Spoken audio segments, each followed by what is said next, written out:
오늘 우리 말씀을 전하기 전에 먼저 반가운 소식 하나 전하겠습니다. 우리 새로 우리 교회에서 또 사역할 목사님 한 분이 부임합니다. 우리 강요한 목사님, 잠깐 앞으로 나와서 인사해 주시기 바랍니다. 우리 나올 때 힘찬 박수 해주시기 바랍니다. 한마디 하고 들어가시죠. 여기 마이크 여기 있죠.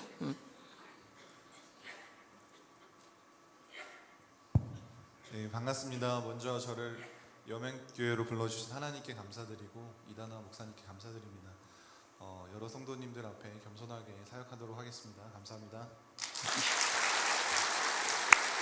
예, 앞으로 우리 강요한 목사님은 주일 목장 디렉터로 어떤 교육을 책임지고 걸어가게 될 겁니다.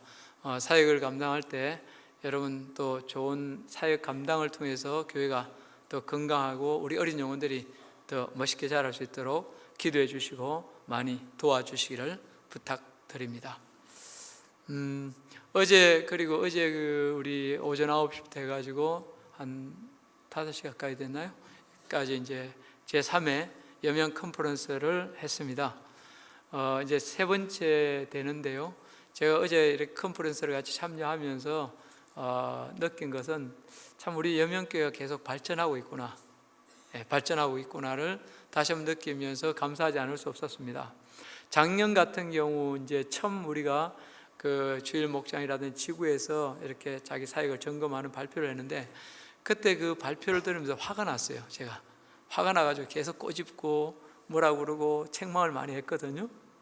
근데 이번에 이렇게 발표하는 것을 보면서 이런 발표 부분에서 굉장히 정리가 잘 되어져 있고 뿐만 아니라 또 사역에 대한 고민들을 많이 했습니다. 많이 함으로 이제 진짜 명실상부하게 우리 평신도 사역 또 평신도가 주체가 되는 그런 사역들이 자리를 잡아가고 있구나라고 느끼면서 감사하지 않을 수 없습니다. 이런 과정을 통해서 저는 여명교회가 더욱 평신도 중심의 건강한 교회로 커가리라 기대하고 또 기도합니다. 여러분 지금까지 우리 각 주일 목장이나 또 우리 지구에서 수고한 우리 일꾼들 다시 한번 감사하고 여러분들의 노고를 치하합니다. 박수 한번 치야 되나요?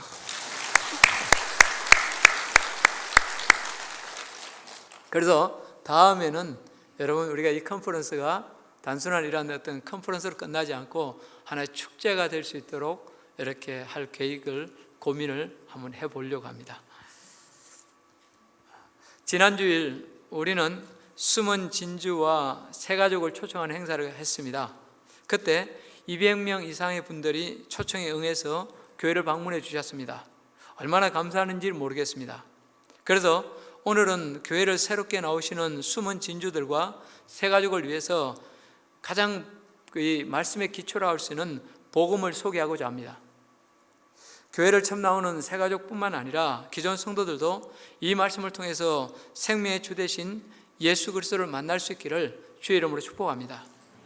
얼마 전 한 설문조사 기관에서 대기업을 다니고 있는 직장인 1200명을 대상으로 직업 만족도를 조사한 적이 있습니다. 당신은 지금 직장에 만족하십니까? 이 질문에 만족한다고 대답한 사람이 7%, 그저 그렇다가 21%, 만족하지 않다, 달리 취할 방도가 없기 때문에 어쩔 수 없이 다니다가 70%였습니다.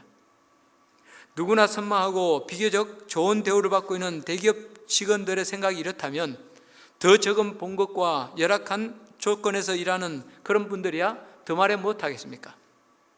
또 현대인들이 부딪히는 스트레스는 어떻습니까? 우리나라 40대 남성의 사망률이 세계에서 제일 높습니다. 해고의 위기 앞에서 윗사람 눈치 보랴, 아랫사람 비 맞추랴 힘들게 살다 보니 스트레스를 이기지 못하고 한창 일하라에 죽는 것입니다. 이뿐만이 아닙니다. 직장 남성의 30% 정도가 알코올 중독에 빠져서 회사 업무를 제대로 수행할 수 없을 정도라고 합니다. 그렇다면 가정은 어떻습니까? 현대로 올수록 가정의 해체 속도가 점점 빨라지고 있습니다. 이혼율이 높아지고 있습니다. 우리나라의 경우 10가정이 결혼을 하면 평균 3가정 이상이 이혼을 한다고 합니다. 그런데 이처럼 부부가 갈등하고 이혼하다 보면 그 피해와 상처는 고스란히 어린 자녀들에게 돌아갈 수밖에 없습니다. 그래서 주위에 보면 제대로 보호받지 못한 채 그냥 내팽개쳐져 있는 아이들 얼마나 많습니까? 몇 년 전에 실제로 있었던 일입니다. 부부가 여러 보험회사에 생명보험을 들어놓고 서로 짜고 남편이 실종사한 것처럼 꾸며서 무려 7억 이상의 보험금을 타냈습니다. 그 돈으로 비싼 외제차에 그야말로 흥청망청 쓰다가 경찰에 붙잡혔습니다.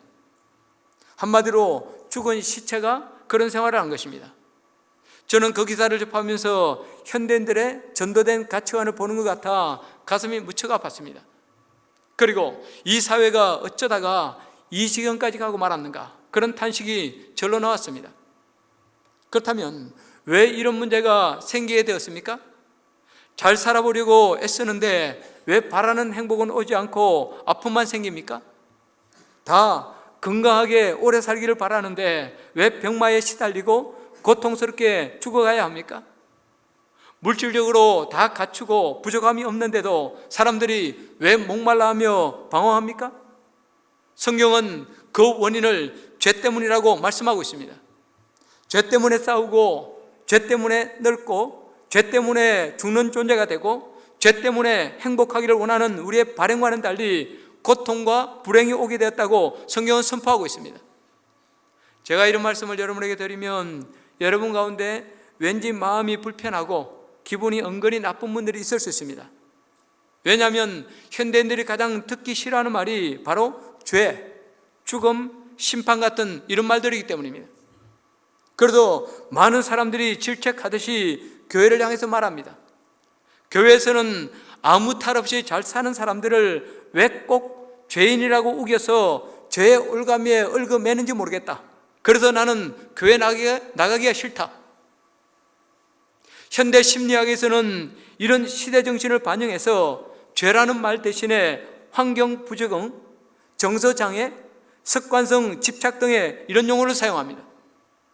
한마디로 죄가 아니라 문제이기 때문에 환경이나 외부 여건만 바뀌면 다 해결될 수 있다는 것이죠. 그러나 우리가 조금만 정직하게 접근하면 여러분, 환경이 좋아진다고 문제가 해결됩니까? 그렇지 않습니다. 여러분 과거를 생각해 보십시오. 옛날에 우리 환경 얼마나 열악했습니까? 지금 얼마나 좋아졌습니까? 여러분 그렇다고 범죄율이 없어지고 더 좋아졌습니까? 심성들이 착해졌습니까? 우리는 다 죄인으로 이 죄로부터 자유로울 수 있는 사람은 아무도 없습니다. 그리고 이 죄의 문제를 해결하지 않고는 인생의 행복도 구원도 있을 수 없습니다. 오래전에 영국의 한 젊은 기자가 이 당시 유명 인사들을 대상으로 어처구니없는 장난을 친 이야기는 아주 유명합니다. 그 젊은이는 당시 영국의 정치인들과 명사들에게 다음과 같은 전보를 보냈습니다. 다 들통났다. 도망쳐라. 여러분, 다음날 어떤 일이 벌어졌을까요? 하나도 예외 없이 다 도망갔다는 것입니다. 여러분, 이것은 우리에게 무엇을 말해줍니까? 인간은 다 죄인이라는 것입니다. 누구랄 것도 없이 사람은 다 자기 안에 죄악을 숨기고 있습니다. 자신만 알고 그런 있는 자들이 수없이 있습니다.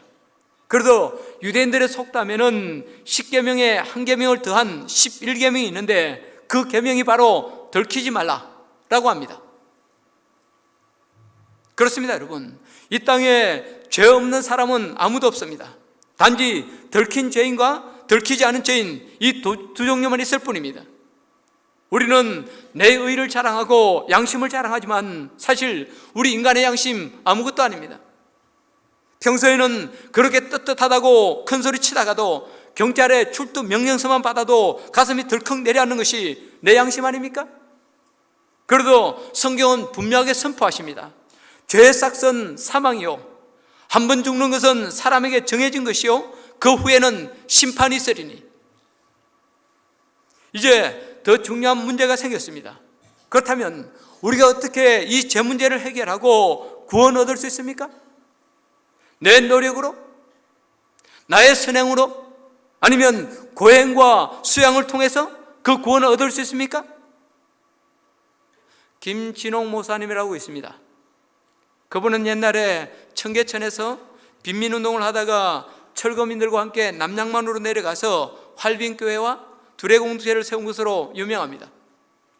그가 대학을 다닐 때 불교에 심취한 적이 있습니다. 불교 동아리 회장을 지내면서 나중에 머리를 깎고 스님이 되려고까지 그렇게 했습니다. 당시 한국 불교계에는 효봉 스님이라는 유명한 분이 계셨습니다. 이분은 판사 생활을 하다가 출가한 분으로 많은 대중의 존경을 한몸에 받았습니다. 김진호 목사님도 대학생 때 그분을 존경해 그에게 배우기를 힘썼습니다. 그런데 그 효봉 스님이 임종하면서 한마디 말을 남겼습니다. 그 말이 바로 무였습니다. 젊은 김진홍은 효봉 스님의 마지막 말을 듣는 순간 가슴에 찬물을 껴는 것 같은 그런 느낌이 들었습니다. 인간 구원을 위해, 인생의 문제를 해결하기 위해 일평생 정진한 결과, 일평생 수행한 결과가 무라고? 이건 아니다. 인생의 결론이 무라면 뭐 때문에 그토록 고행하며 돌을 닦아야 한단 말인가? 매미나 나비같이 하찮은 미물들도 다시 사는 생명이 있는데 만물의 영장인 우리 인간이 어떻게 그처럼 허무하게 끝날 수 있단 말인가? 이건 아니다. 많은 고민 끝에 그는 교회를 나와 말씀을 듣는 가운데 예수 그리스도를 만나 새 생명을 얻었습니다. 그리고 그 구원의 복음을 전하기 위해서 목사가 되었습니다. 여러분, 이것은 비단 효봉 스님만의 이야기가 아닙니다. 인류 역사상 가장 큰 부귀영화를 누린 것으로 알려진 솔로몬을 보십시오. 그도 하나님이 없는 인생의 허물을 이렇게 노래하고 있습니다. 헛되고 헛되며 헛되고 헛되니 모든 것이 헛되도다.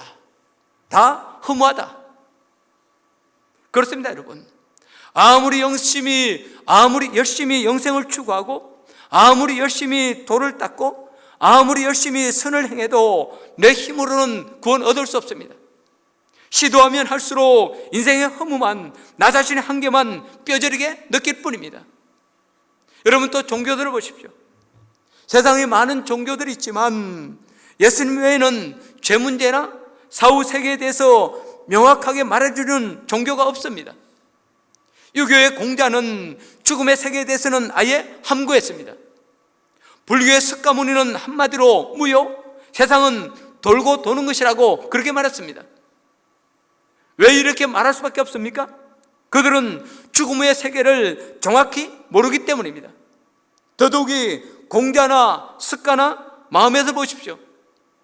이분들은 다 훌륭하고 고매하게 살았음에도 불구하고 다른 사람을 위해서 자기 생명을 내어주지는 않았습니다. 다 수를 누리고 제 명대로 살다 돌아가셨습니다. 그리고 지금도 중국과 인도, 아라비아 메카에 가면 그들의 무덤이 있습니다. 그러나 여러분, 예수 그리스도는 어떻습니까? 예수님은 인간의 생명이 이 땅으로 끝나지 않고 천국과 지옥이 있다고 분명하게 선포하십니다. 그리고 지옥 갈 수밖에 없는 저와 여러분을 구해 주시기 위해서 형벌 받으시고 마침내 저주의 십자가에 달리셨습니다. 그러나 우리 예수님의 인생은, 예수님의 생애는 이것으로 끝나지 않습니다. 믿는 자에게 영생을 주시기 위해서 죽음의 근세를 깨뜨리고 다시 사셨습니다.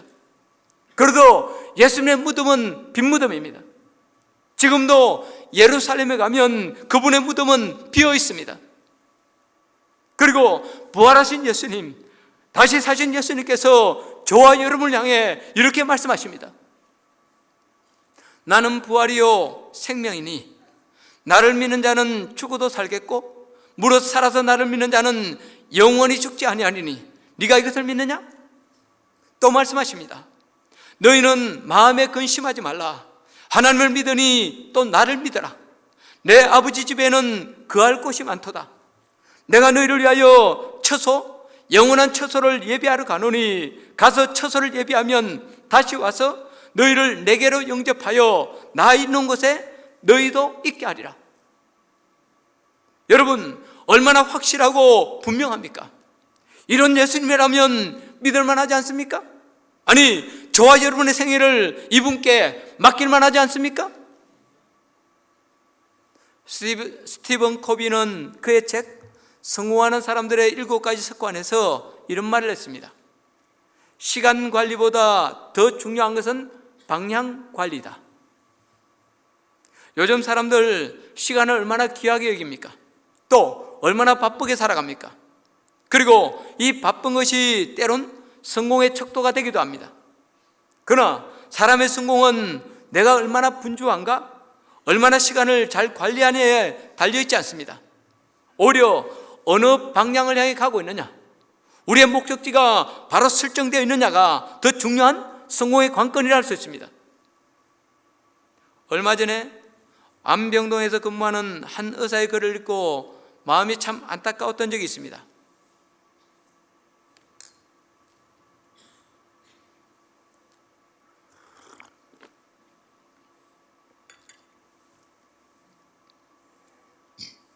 여러분, 안병동에는 길어야 2, 3개월, 또 6개월밖에 못 사는 그런 시한부 인생들이 많이 있습니다. 근데도 병원에서 하루하루를 보내기 무료하니까 그분들이 모여서 화투를 친다고 합니다. 개중에는 돈을 따는 사람들도 있겠죠. 그러면 야, 오늘 나 10,000원 땄다, 나 20,000원 땄다며 그렇게 좋아할 수가 없다는 것입니다. 그 의사는 이제 2달만 있으면 세상을 떠나야 될 사람이 돈 10,000원 땄다고 기뻐하는 모습을 보며 한없는 슬픔을 느낀다고 했습니다. 그러나 조금만 관점을 달리 보면 여러분, 안병동에 있는 시한부 환자와 우리 사이에 무슨 차이가 있습니까? 2개월과 2년의 차이? 아니 6개월과 3, 40년의 시간차만 있을 뿐입니다. 그런데 우리는 무엇을 위해서 그토록 바쁘게 살아갑니까? 무엇이 저와 여러분의 기쁨이 되고 있습니까? 아무리 열심히 살고 아무리 큰 성취를 이룬다 할지라도 내 인생의 방향이 바로 되어 있지 않다면, 내 인생의 방향이 잘못되어 있다면 그 길은 허무할 뿐입니다. 결국 죽음과 영원한 심판을 향해 나가는 서글픈 나그네 행렬이 될 뿐입니다. 예전에 TV에서 한국의 10대 재난을 선정해서 방영한 적이 있습니다. 1971년 12월 25일에 있었던 서울 대흥각 호텔 화재 사건, 94년 성수대교 붕괴 사건, 95년 삼풍 백화점 붕괴 사건, 2003년 대구 지하철 방화 사건 등이 그 목록에 올랐습니다. 그 중에서도 이 대흥각 호텔 화재 사건이 던져준 충격은 실로 엄청났습니다. 대흥각 호텔은 당시로는 초고층에 속하는 22층짜리 건물이었습니다. 그런데 당시 한국에는 가장 높은 고가 사다리가 7층 높이밖에 없었습니다. 그 사고로 죽은 사람만 163명인데 실제로 불에 타서 죽은 사람은 그렇게 많지 않습니다. 호텔에 투숙했던 사람들은 화재가 난 것을 알았고 정신도 멀쩡했습니다. 그런데 문제는 도피할 비상탈출구가 없었다는 것입니다. 그래도 사람들은 시뻘겋게 타오르는 화염 속에서 조금이라도 견뎌보기 위해서 큰 타올에 물을 적셔서 온몸을 칭칭 감기도 했습니다. 그러나 결국에는 참을 수 없어서 창문 밖으로 뛰어내리다가 죽었습니다. 침대 매트리스로 몸을 묶은 뒤 뛰어내렸지만은 낙하 도중에 매트리스가 날아가는 버리는 바람에 그대로 떨어져 죽은 사람도 있습니다. 또 어떤 경우에는 땅에 떨어진 지 목숨이 붙어 있었지만 그 위로 사람들이 계속 떨어지는 바람에 깔려 죽은 사람도 있습니다. 또 어떤 사람은 옥상에 올라가서 가까스로 구조 헬기의 밧줄을 붙잡았지만 가는 도중에 손에 힘이 빠져서 떨어져 죽기도 했습니다. 그리고 미처 빠져나오지 못한 사람들은 그 화마 속에서 살려달라고 물붙이다가 결국 쓰러져 죽고 말았습니다. 저는 그 호텔 사고를 생각할 때마다 지옥이 떠오릅니다. 대흥각 호텔은 그나마 뛰어내릴 창문이라도 있지만 여러분, 지옥에는 문이 없습니다.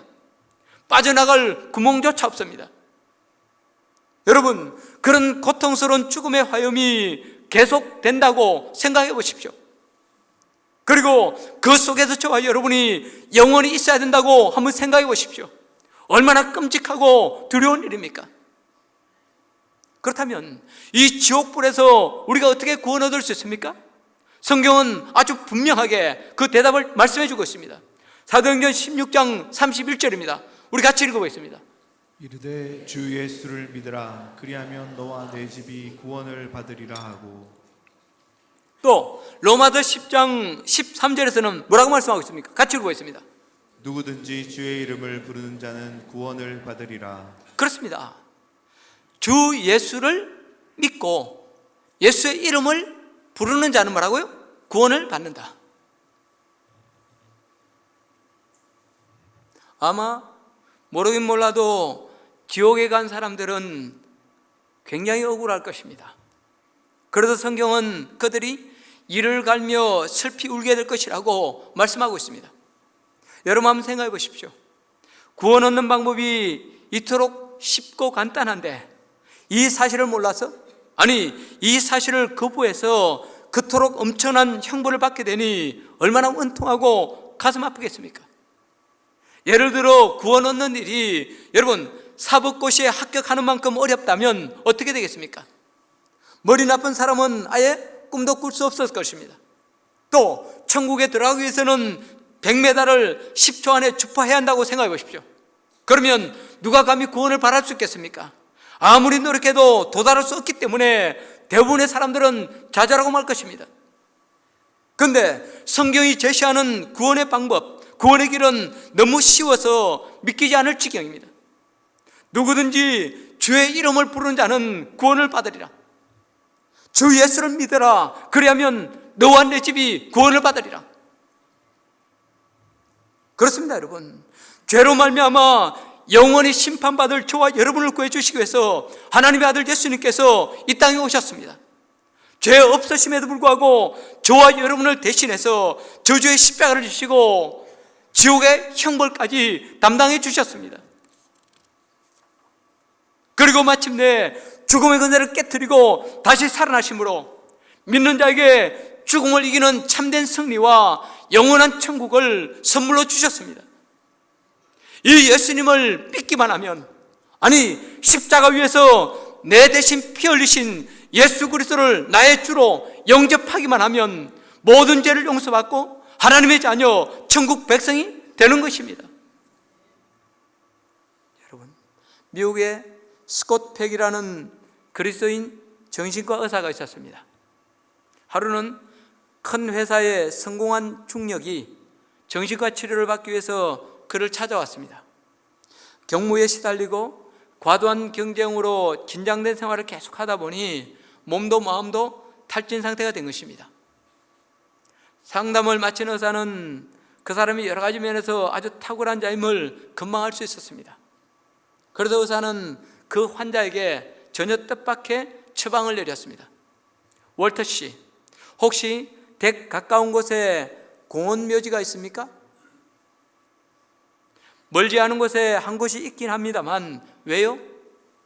그럼 됐습니다. 내일부터 아침 출근하기 전에 매일 그 공원 묘지를 산책하십시오. 월터 씨는 많은 진료비를 내면서 계속 병원에 오실 필요 없습니다. 한 달 후에 한번 들러주십시오. 월터 씨는 의사가 내린 처방이 좀 이상하긴 했지만 일단은 그 의사 말대로 하기로 했습니다. 그는 매일 아침 묘지를 거닐면서 거기 묻힌 사람들의 묘비명을 읽기 시작했습니다. 그런데 비문들은 거기에 묻힌 사람들이 하나같이 생전에 훌륭하고 아름다운 삶을 살았노라고 적고 있었습니다.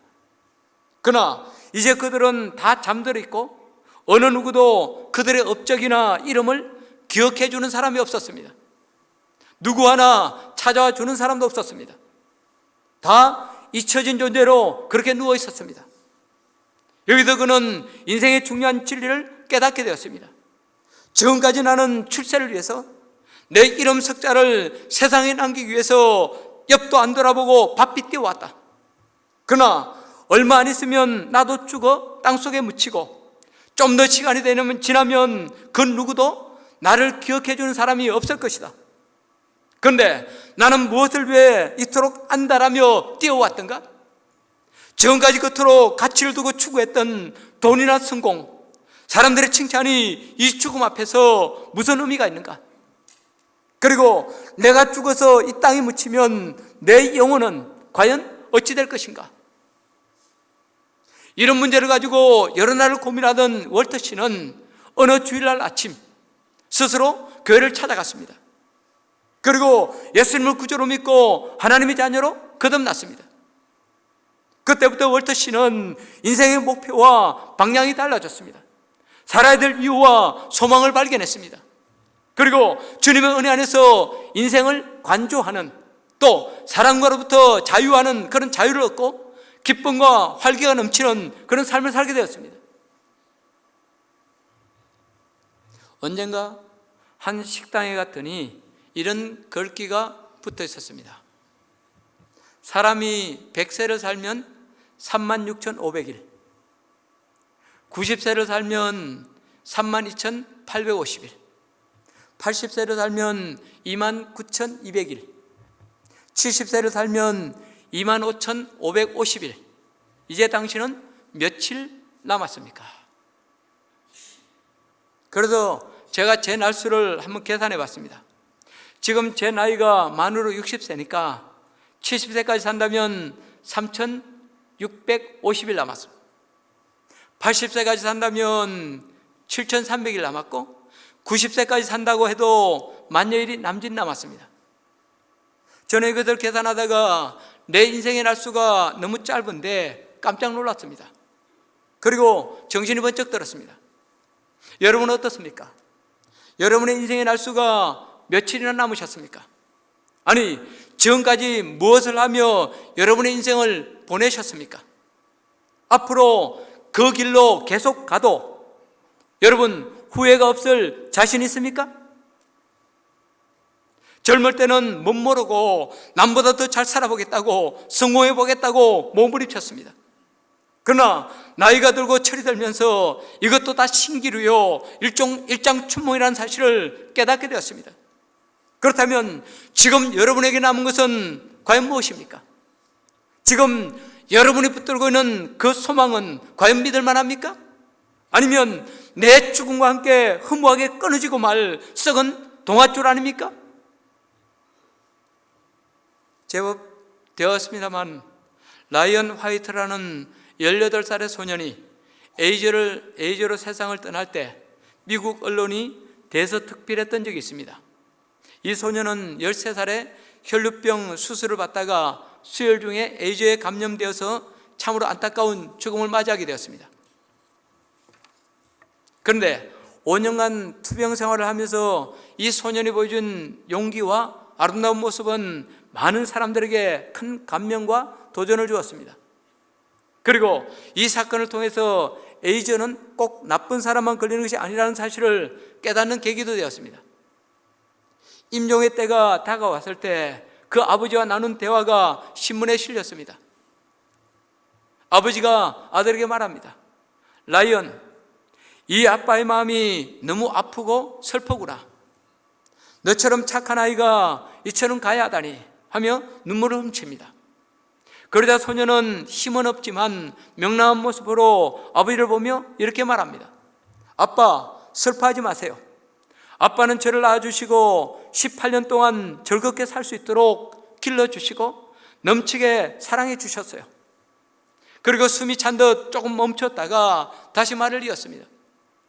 아빠, 이제 저는 예수님과 함께 더 이상 질병도 고통도 없는 천국에 들어가게 될 거예요.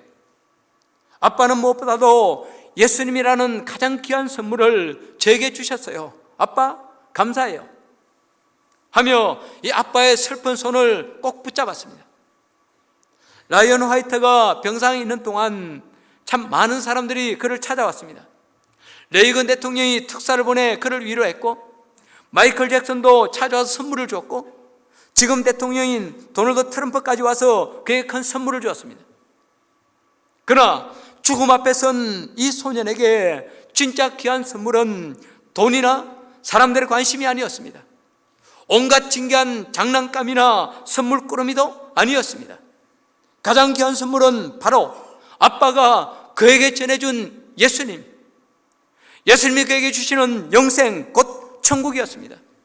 그러기에 이 소년은 병으로 죽어가면서도 예수님이 전해준 아빠, 예수님을 전해준 아빠에게 감사하며 행복한 미소와 함께 예수님 품에 안길 수 있었던 것입니다.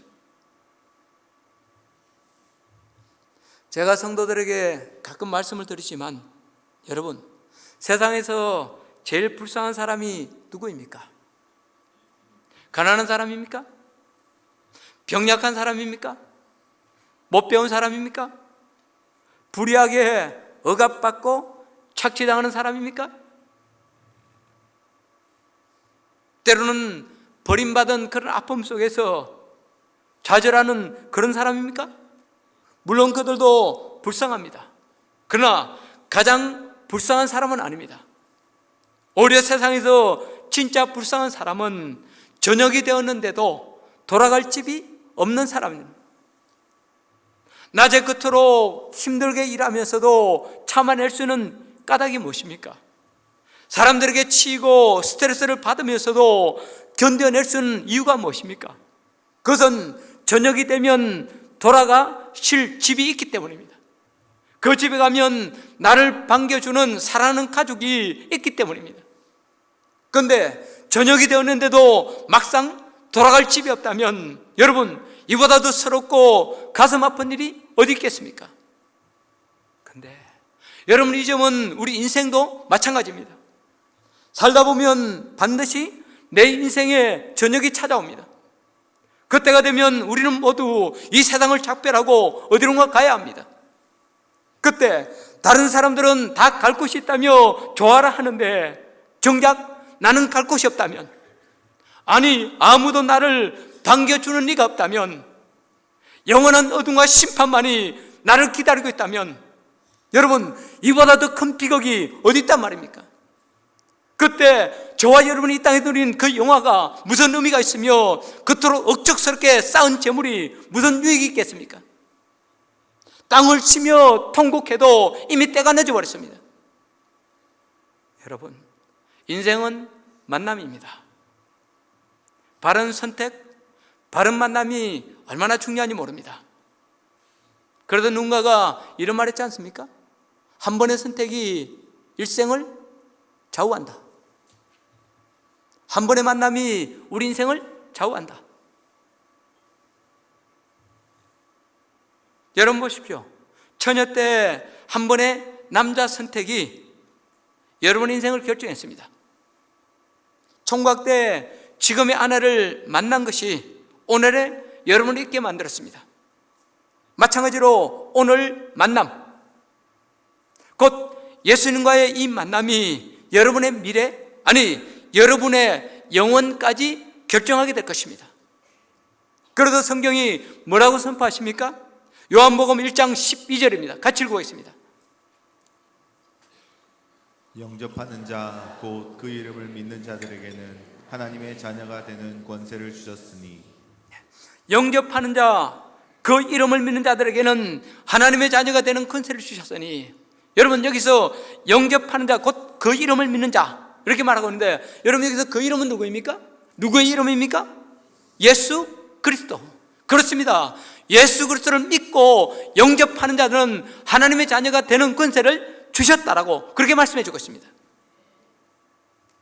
여러분, 지금도 예수님은 저와 여러분들에게 새 생명과 구원을 주시기 위해서, 행복한 미래, 영원한 미래를 주시기 위해서 피 흘린 손을 내미시며 네 마음을 열고 나를 믿으라고 말씀해 오십니다. 너 혼자 힘들게 가지 말고 이제 믿음으로 내 손 잡아라. 그러면 내가 책임지고 너를 행복하게 해주겠다. 너에게 영생을 주겠다고 초청해 주십니다. 주님의 이 초대를 외면치 아니하고 예수님을 나의 주, 나의 하나님으로 영접할 때 풍성한 삶뿐만 아니라 영생의 주인공으로 여러분 우뚝 설 수 있습니다. 이제 결론을 맺고 싶습니다. 사랑하는 성도 여러분, 세상 살면서 할 일이 참 많지만 제일 먼저, 제일 우선해야 될 일이 하나 있습니다. 그것은 예수 믿음으로 내 구원의 문제부터 해결하는 것입니다. 내 삶의 방향을 바르게 세우고 설정하는 것입니다. 이미 예수 그리스도를 나의 주, 나의 하나님으로 믿고 있습니까? 그렇다면 일방적인 은혜로 구원을 주신 하나님께 감사하며 한 걸음 한 걸음 예수 그리스도 따라가시기 바랍니다. 교회 나온 지 얼마 안 되어서 뭐가 뭔지 잘 모르겠습니까? 또 교회 오래 다녔지만 아직도 구원에 대해서 잘 모르는 분 있습니까? 그렇다면 바로 이 시간, 아니 지금 나 자신이 죄인임을 고백하고 예수님 믿기로 마음으로 결정하십시오. 그리고 입술로 예수님을 나의 주, 나의 하나님이라고 고백하십시오. 그러면 성령께서 여러분의 심령 가운데 임하시고 하나님의 자녀로 거듭나게 해주실 것입니다. 그리고 이번에 이 선택이 여러분의 영원한 운명을, 여러분의 일생을 영원히 행복하게 바꿔줄 것입니다. 여러분, 예수 믿기로 결심되셨습니까? 그렇다면 제가 이 시간 여러분의 고백을 도와드리도록 하겠습니다. 제가 먼저 고백할 테니까 여러분 마음을 담아서 저를 따라 고백해 주시기 바랍니다. 같이 우리 눈을 감아 주시겠어요? 그래 여러분, 이 시간 여러분의 마음을 담아서, 그렇죠? 내 마음을 담아서 함께 제가 먼저 할 때 여러분 따라 해 주시면 되겠습니다. 하나님 앞에서 제가 죄인인 것과 내 힘으로는 구원 얻을 수 없음을 고백합니다. 예수님을 나의 주, 나의 하나님으로 믿습니다. 죄 없으신 예수님께서 십자가 지심으로 내 죄를 깨끗이 씻어주시고 하나님의 자녀로 거듭나게 해주심도 믿습니다. 이제 이 믿음 가지고 영원토록 예수님 따라가겠습니다. 구원해 주심을 감사합니다. 예수님의 이름으로 기도합니다. 아멘. 여러분, 하나님 우리를 사랑하셔서, 아니 죄로 말미암아 영원히 죽을 수밖에 없는 저와 여러분들을 사랑하셔서 친히 십자가에 오르시고 살 찢으시고 피 흘려주셨습니다. 그리고 지금도 여러분을 사랑하셔서 피 흘린 그 손을 내미시며 나를 믿으라고 말씀해 오십니다. 주님의 요청에 예수님을 나의 주, 나의 하나님으로 고백하고 예수 따라감으로 하나님 주시는 참된 행복, 하나님 주시는 참된 기쁨과 영광을 다 얻어 누리는 저와 여러분들 될 수 있기를 주의 이름으로 축복합니다. 우리 찬양하고 기도하겠습니다.